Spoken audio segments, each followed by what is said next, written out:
Hello guys, so welcome to the future success. Today we will talk about models and let us continue our spoken English classes. Can, could, may, might, must, shall, should, will and would. Friends यहाँ हम 9 models की बात करने वाले हैं और इन 9 models को मैं आपको 9 डेज में कवर कराने वाली हूँ जिससे आपकी प्रैक्टिस भी अच्छे से हो सके और आपके मॉडल्स बहुत ही अच्छे से प्रिपेयर हो सकें। तो फ्रेंड्स हम सबसे पहले आज जान लेते हैं इन मॉडल्स का यूज़ कहाँ किया जाता है। कई बार बहुत ज़्यादा कन्फ्यूज़न रहता है कैन कुड को लेकर, मे माइट को लेकर, मस्ट और शुड को लेकर और विल शैल को लेकर। फ्रेंड्स हम कंफ्यूज रहते हैं कि इनका यूज़ कहाँ किया जाता है। कई बार कैन और कुड को लेकर बहुत ज़्यादा कन्फ्यूज़न होता है कुछ लोग के माइंड में। तो फ्रेंड्स हम आपको यहाँ पर बताने वाले हैं इनका एग्जैक्ट यूज़ कहाँ होता है और हम कैसे इनको यूज़ कर सकते हैं। तो आज बात करेंगे अपने सेशन में कैन को लेकर। उससे पहले यहाँ हम बताना चाहेंगे आपको 9 मॉडल्स का यूज़ किस जगह पर और कब किन कंडीशन पर किया जाता है। तो फ्रेंड्स बात करते हैं इन 9 मॉडल्स के यूज़ की। फर्स्टली देखते हैं कैन का यूज़ जो कि है एबिलिटी, परमिशन, पॉसिबिलिटी और रिक्वेस्ट की सिचुएशन में इसका यूज़ किया जाता है। फ्रेंड्स आप कैन का यूज़ जैसे कि मैंने आपको बताया परमिशन लेने के लिए कर सकते हैं, किसी एबिलिटी को बताने के लिए कर सकते हैं, किसी पॉसिबिलिटी के चांसेस जो रहते हैं उसके लिए यूज़ कर सकते हैं कैन को, और रिक्वेस्ट करने के लिए आप कैन का यूज़ कर सकते हैं। सो गाइस देखते हैं कुड को लेकर। तो कुड का भी कुछ ऐसा ही है। एबिलिटी, परमिशन के लिए आप इसका यूज़ कर सकते हैं, पॉसिबिलिटीज़ के लिए भी कर सकते हैं, रिक्वेस्ट मांगने के लिए भी जैसे कि हम कैन का यूज़ करते हैं वैसे ही कुड का भी कर सकते हैं। बट यहाँ एक और चीज़ आ जाती है सजेशन। हम किसी को सजेशन देने के लिए भी कुड का यूज़ कर सकते हैं। तो फ्रेंड्स बात करते हैं मे के यूज़ की। मे का यूज़ जैसे कि आपने किया भी होगा और अक्सर हम करते हैं स्कूल कॉलेजेस में और भी जगह। हम यदि किसी के घर भी जाते हैं तो कई बार हम परमिशन लेते हैं अपने बॉस के ऑफिस जाने में। यदि हम किसी ऑफिस में हैं तो बॉस के कैबिन में जाने से पहले हम परमिशन लेते हैं। तो फ्रेंड्स यहाँ पर परमिशन के लिए मे का यूज़ किया जाता है, जहाँ पर बहुत ही पोलाइटली हम समझते हैं मे को लेकर। हाँ आप परमिशन लेने के लिए कैन का यूज़ कर सकते हैं बट वो स्ट्रिक्टली हो जाता है और मे एक पोलाइटली वर्ड कहलाता है परमिशन के लिए। इसलिए फ्रेंड्स मोस्टली हम परमिशन के लिए मे का ही यूज़ करते हैं। And probability. So friends probability के लिए भी आपने देखा होगा कई बार हम बोलते हैं it may be rain. Friends ये बहुत ही ज़्यादा फेमस सेंटेंस है 12th क्लास का, it may be rain today. So friends यहाँ पर प्रोबेबिलिटी बताई जा रही है कि वर्षा हो सकती है। तो प्रोबेबिलिटी बताने के लिए भी मे का यूज़ बहुत ही अच्छे तरीके से किया जाता है। रिक्वेस्ट के लिए तो हम मे का यूज़ करते ही हैं जैसे कि हमने आपको बताया। तो फ्रेंड्स माइट का यूज़ भी पॉसिबिलिटी बताने के लिए बट यहाँ पर स्ट्रिक्टली हो जाता है as usual can. So friends यहाँ पर सजेशन देने के लिए भी आप माइट का यूज़ कर सकते हैं। बात करते हैं मस्ट को लेकर।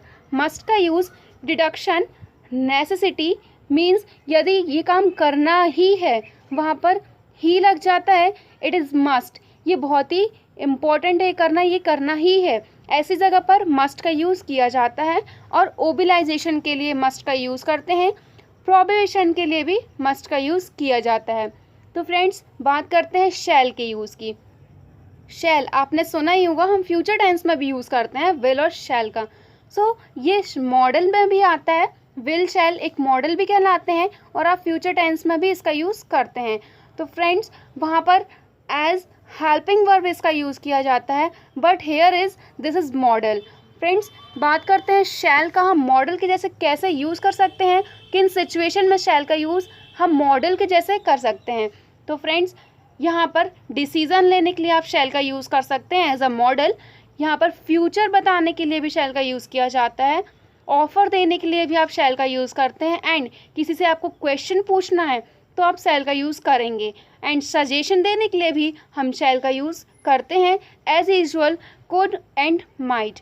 सो गाइज शुड का यूज़ हम यहाँ पर एडवाइस देने के लिए, किसी चीज़ को नेसेसिटी बताने के लिए, प्रिडिक्शन के लिए और किसी चीज़ को रेकमेंड करने के लिए, रिकमेंडेशन की कंडीशन में भी हम शुड का यूज़ करते हैं। तो फ्रेंड्स जैसे कि आपने जाना शुड का यूज़। बात करते हैं विल के यूज़ की। सो गाइज विल का यूज़ हम डिसीज़न लेने के लिए जैसे कि हम शैल का यूज़ करते हैं, इसी प्रकार फ्यूचर में भी और इंटेंशन बताने के लिए भी हम यहाँ पर विल का यूज़ करते हैं। और प्रॉमिस करना हो तो भी आप विल का यूज़ कर सकते हैं। प्रिडिक्शन एंड ऑफर की कंडीशन में भी आप यहाँ पर विल का यूज़ करेंगे। गाइस, जानते हैं वुड का यूज़। वुड का यूज़ आप कहाँ कर सकते हैं? Friends, as you know that would is the past tense of will. Friends, यहाँ पर हम वुड का यूज़ करते हैं कंडीशन में, जबकि कंडीशनल सेंटेंसेस हम बनाते हैं there we use of would. तो फ्रेंड्स, हैबिट बताने के लिए भी हम वुड का यूज़ करते हैं। इन्विटेशन देने के लिए, परमिशन लेने के लिए, जैसे कि मैंने आपको बताया मे का यूज़ करते ही हैं। As usual we use of would. And request and question के लिए भी हम वुड का यूज़ कर सकते हैं। जैसे कि मैंने आपको बताया मे का यूज़ पोलाइटली किया जाता है, कैन का यूज़ स्ट्रिक्टली हो जाता है। Friends, today we will learn use of can. Firstly we know that what is the identification of can. Can का आइडेंटिफिकेशन क्या है और हम इसको कैसे पहचान सकते हैं कि हमें कैन का यूज़ यहाँ करना है। तो फ्रेंड्स, जिस भी सेंटेंस के, जिस भी वाक्य के, हिंदी में जब कोई वाक्य होता है उसके वाक्य के अंत में सकता हूँ, सकते हैं, सकती हूँ जैसे वर्ड्स आ जाते हैं, या किसी सेंटेंस के वाक्य में लास्ट में सकना ये आ जाता है, तो वहाँ पर हम कैन का यूज़ करते हैं। फ्रेंड्स, जैसे कि आपने जाना कैन का यूज़ आइडेंटिफिकेशन। आइडेंटिफिकेशन उसका क्या है? तो है सकना। बात करते हैं इसके फॉर्मेट की, जो कि है subject as, I, we, you, they, etcetera, and after it can, that is our modal. There is B1। B1 means, B1 का full form that is verb. Friends, यहाँ पर यूज़ करते हैं वर्ब कैन के बाद। वर्ब के बाद हम यूज़ करेंगे ऑब्जेक्ट। यदि कोई ऑब्जेक्ट का यूज़ हम हिंदी में सेंटेंस में कर रहे हैं तो यहाँ पर हम उस ऑब्जेक्ट को वर्ब के बाद यूज़ करते हैं। After that etcetera words. Friends, इसके एग्जाम्पल से मैं आपको समझाना चाहती हूँ इसका फॉर्मेट क्या है। चलिए हमारा फर्स्ट एग्जाम्पल देखते हैं। सो यहाँ पर सब्जेक्ट है हमारा मैं। After that subject we will do the use of can. So friends, यहाँ पर हमने सब्जेक्ट के बाद कैन का यूज़ कर लिया है। After that we have to use B1। So friends, यहाँ पर हमारी B1 जो कि वर्ब, वो है घर जाना। तो फ्रेंड्स, जाना हमारी यहाँ पर वर्ब है, जिसका इंग्लिश हमने लिख लिया है गो। After that object. तो फ्रेंड्स, हम जा कहाँ रहे हैं? घर, जो हमारा ऑब्जेक्ट है। तो after that we have done the use of object. Friends, यहाँ पर हमारे पास एक्स्ट्रा वर्ड नहीं है, सो यहाँ पर हमारा सेंटेंस कंप्लीट होता है। बात करते हैं हमारे नेक्स्ट एग्जाम्पल को लेकर, जो कि है तुम अंदर आ सकते हो। सो फ्रेंड्स, ये तुम अंदर आ सकते हो को हम इंग्लिश में कैसे बोलेंगे? फ्रेंड्स, यहाँ पर हम बोलेंगे you can come in. Here you is our subject, can is our modal and come is our verb first form. Friends, यहाँ बात करते हैं हमारे थर्ड एग्जाम्पल की, हम यह खेल जीत सकते हैं। फ्रेंड्स, यहाँ पर हम बता रहे हैं प्रोबेबिलिटी। सो गाइज, जैसे कि मैंने आपको बताया था कैन का यूज़ प्रोबेबिलिटी बताने के लिए भी होता है, तो यहाँ पर हम कैन का यूज़ थर्ड हमारा जो एग्जाम्पल है वहाँ पर प्रोबेबिलिटी बताने के लिए करते हैं। यहाँ हम यह खेल जीत सकते हैं, उसको हम इंग्लिश में बोलेंगे we can win this game. Here we is our subject, can is our modal, win is our B1 and this game is our object. Friends, बात करते हैं हमारे फोर्थ एग्जाम्पल को लेकर।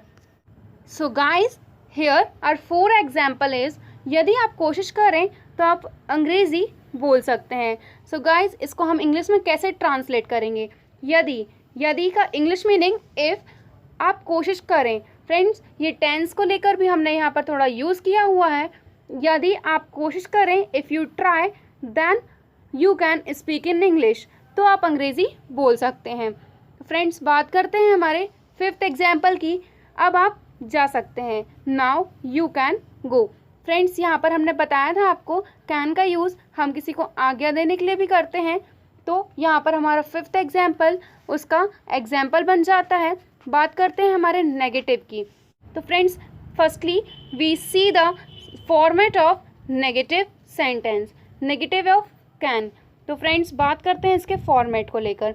इसका फॉर्मेट है subject plus can. As usual the affirmative sentences. After that can we will use not.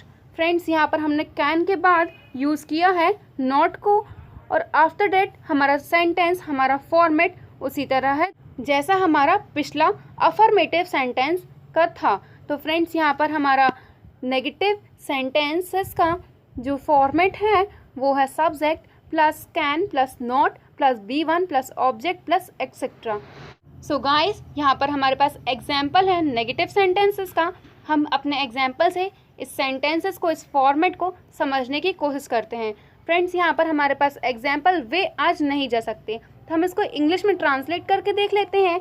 They can not go today. यहाँ पर जैसे कि आपने फॉर्मेट में देखा, हमने कैन के बाद नॉट का यूज़ किया था. यहाँ हमने सेंटेंस में भी कैन के बाद नॉट का यूज़ किया हुआ है. फ्रेंड्स, बात करते हैं हमारे नेक्स्ट एग्जाम्पल की, जो कि है मैं यह कार्य नहीं कर सकती.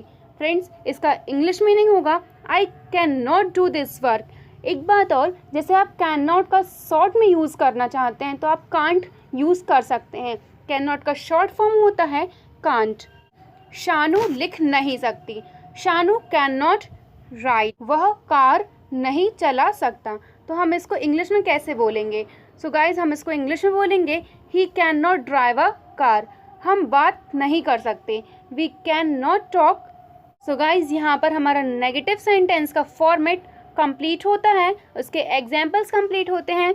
बात करते हैं इंटेरोगेटिव सेंटेंसेस को लेकर, उसका फॉर्मेट को लेकर, और कैसे हम किसी से यदि प्रश्न पूछना चाहते हैं तो किस तरह हम कैन का यूज़ कर सकते हैं.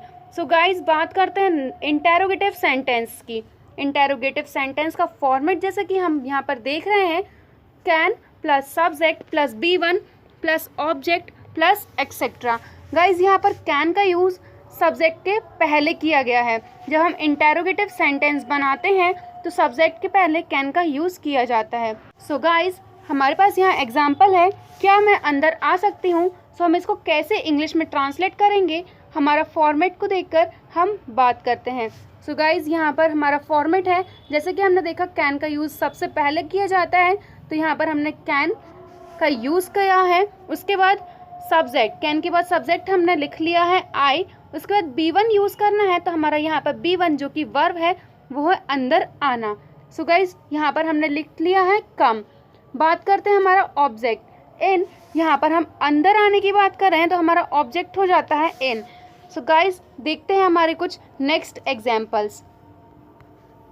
क्या आप अंग्रेज़ी बोल सकते हैं? यहाँ पर हमारा मॉडल है can, subject is you and B1 is that is verb, verb is speak, in English are object. Friends, बात करते हैं कुछ और भी एग्जाम्पल्स को लेकर. क्या वे हमारी मदद कर सकते हैं? Can they help us. क्या नैतिक एक ग्लास पानी ला सकता है?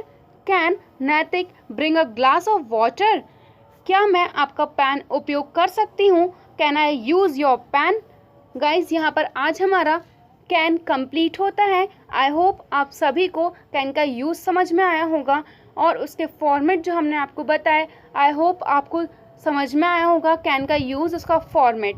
फ्रेंड्स, यदि आपको कैन का यूज़ अच्छे से समझ में आया हो तो प्लीज़ लाइक कीजिए, वीडियो को शेयर ज़रूर कीजिए, एंड चैनल को सब्सक्राइब नहीं किया हुआ है तो प्लीज़ जल्दी सब्सक्राइब कर दीजिए. बात करेंगे हमारी नेक्स्ट वीडियो में कुछ और मॉडल्स को लेकर. सो तब तक के लिए bye bye and thank you for watching.